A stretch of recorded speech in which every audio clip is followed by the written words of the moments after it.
However, as the Assisi army proceeded toward Perugia, they were stopped at a bridge called San Giovanni, and there they were completely defeated. Many died, but most of them were taken prisoners, and St. Francis was one of those who was imprisoned by the Perugian army. And he remained a prisoner for almost a year.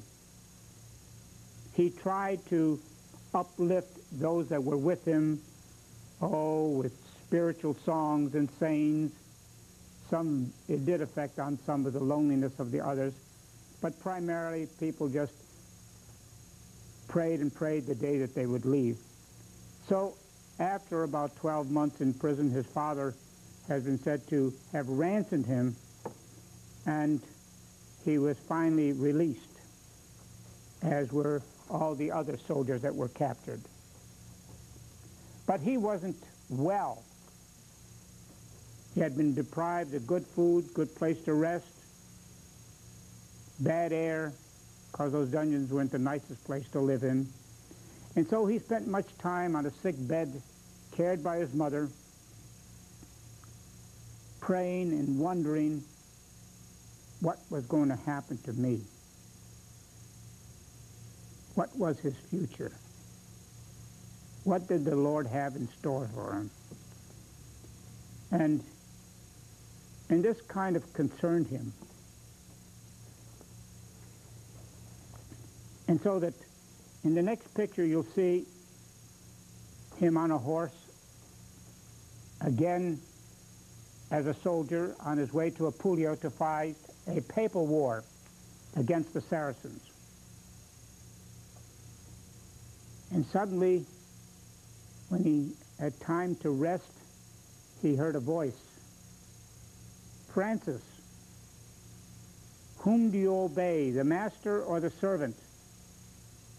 Francis did not have to wait to answer, and he says, "The master." "But what should I do?" Francis said. And the voice said, "Francis, go back to Assisi, and you will be told what to do."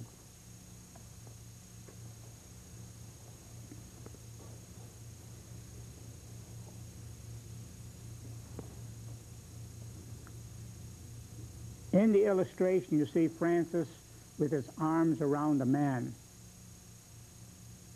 That man was afflicted with leprosy.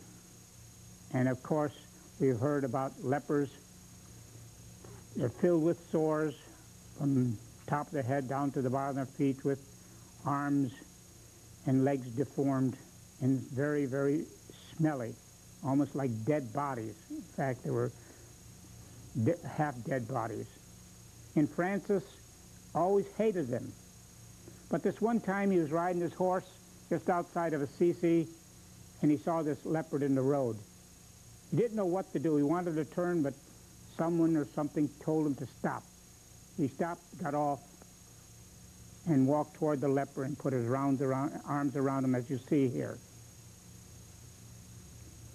He walked back to his horse and was ready to go back to Assisi, and he just turned around a bit.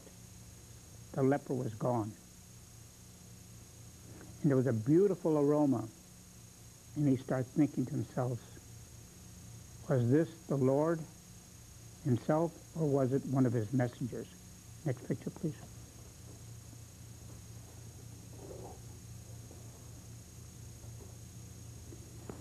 Here you see Francis before a crucifix. The crucifix is in a small chapel in San Damiano. It was just outside of Assisi.